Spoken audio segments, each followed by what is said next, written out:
नमस्कार, मैं हूं doctor Sumita Mishra, paediatric intensivist, Manipal hospital Siliguri से। आज हम बात करेंगे डायपर के बारे में। बच्चों में डायपर कब लगाना है, कब नहीं लगाना है, कितने देर तक लगाना है और कब हटाना है। तो बेसिकली जो न्यूबॉर्न बच्चे होते हैं उनमें डायपर हम लोग रेकमेंड तो नहीं करते हैं, बट डायपर लगा सकते हैं हम लोग। दिन का 10 से 12 डायपर तक इस्तेमाल होता है। हर बार सुसु और पॉटी के साथ में आपको डायपर चेंज करना है बच्चों में, और एज अप्रोप्रिएट और वेट अप्रोप्रिएट साइज के हिसाब से डायपर पहनाना है। जैसे कि आपका जो न्यूबॉर्न है उनका स्मॉल साइज का आता है, जो 7 से 8 केजी के बच्चे हैं उनका मीडियम साइज का आता है। तो हर ब्रांड के डायपर के ऊपर एक वेट बैंड लिखा होता है, उस वेट बैंड के मुताबिक बच्चे का डायपर खरीदिए और पहनाइए। ऐसा नहीं करने से बच्चे को डायपर रैशेस बहुत कॉमनली आती हैं। तो किन किन बातों का ध्यान रखना है डायपर पहनाते समय। किसी भी एज का बच्चा हो, चाहे न्यूबॉर्न हो चाहे बड़ा बच्चा हो, कोशिश करिए कि जैसे आप बच्चे को जल्दी डायपर फ्री कर सकें, मतलब बच्चे को सुसु और पॉटी ट्रेन जल्द से जल्द कराने की कोशिश करिए ताकि आप बच्चे को कम डायपर लगा सके, क्योंकि डायपर में कुछ ना कुछ केमिकल्स होते हैं जिससे कि बहुत सारे बच्चों को डायपर से रैशेस होती हैं, एलर्जी होती है। जितना हो सके क्लॉथ डायपर का इस्तेमाल करिए, कॉटन डायपर का, जो कि सस्टेनेबल भी है, बार बार धो के यूज भी हो सकता है, एक यूज में फेंकना नहीं पड़ता है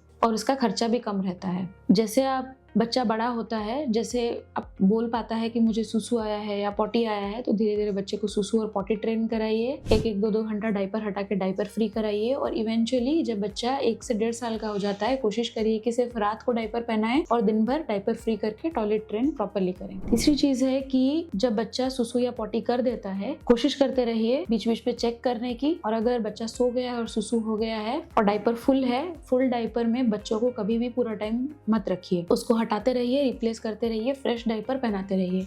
इससे डायपर रैश का रिस्क भी कम रहेगा और यूरिनरी ट्रैक्ट इन्फेक्शन का खतरा भी कम रहेगा। नेक्स्ट है, अगर आप बच्चे में डायपर लगाने के बाद रैशेस देख रहे हैं तो 2 चीजें हो सकती है, या तो बच्चा ठीक साइज का डायपर नहीं पहन रहा है, या बच्चा बहुत ज्यादा टाइम डायपर पहन के रख रहा है जिसके कारण उसको रैशेस हो रही हैं। उस केस में आप बच्चे को डायपर रैश का क्रीम लगाइए, बीच बीच में डायपर फ्री करिए ताकि हवा लगे और जल्दी हील हो, और जब सुसु पॉटी कर ले उस टाइम पे आप बच्चे को डायपर फ्री छोड़ सकते हैं टिल वो नेक्स्ट सुसु पॉटी करने का उसका टाइम ना हो गया हो, जो कि 1 से 1.5 घंटा तकरीबन होता है। एक बार ब्लैडर या बाउल खाली होने के बाद न्यूबॉर्न बच्चे में और बड़े बच्चे में कभी कभी 2 से 3 घंटे का भी गैप रहता है सुसु करने में। तो इन सब बातों का ध्यान रखना है। साथ ही साथ ध्यान रखना है कि जैसे अगर आप डायपर पहना रहे हैं बच्चे को, तो आप क्लीन कैसे करें। कोशिश करें वेट वाइप का इस्तेमाल कम करने की, क्योंकि कम ज्यादा हर वेट वाइप में सैनिटाइजर होता है, अल्कोहल होता है, वो भी एक टाइप का स्किन इरिटेंट होता है। तो अगर आप उसको यूज करके बच्चे का स्किन वाइप कर रहे हैं हर बार पॉटी या सुसु क्लीन करते समय, तो हो सकता है कि बच्चे को डायपर रैशेस हो। हालांकि आप फ्रीक्वेंटली डायपर चेंज कर रहे होंगे, फिर भी उसको रैशेस हो रही होंगी, मोस्ट प्रोबेबली वाइप के कारण हो रहा होगा। तो क्या करें, कोशिश करें कि जो कॉटन आता है, कॉटन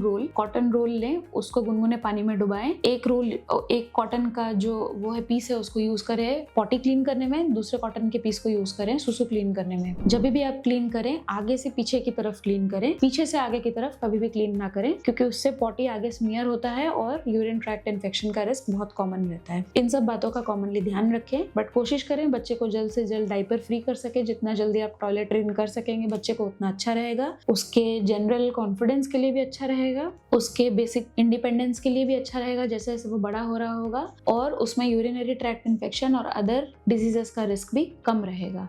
थैंक यू।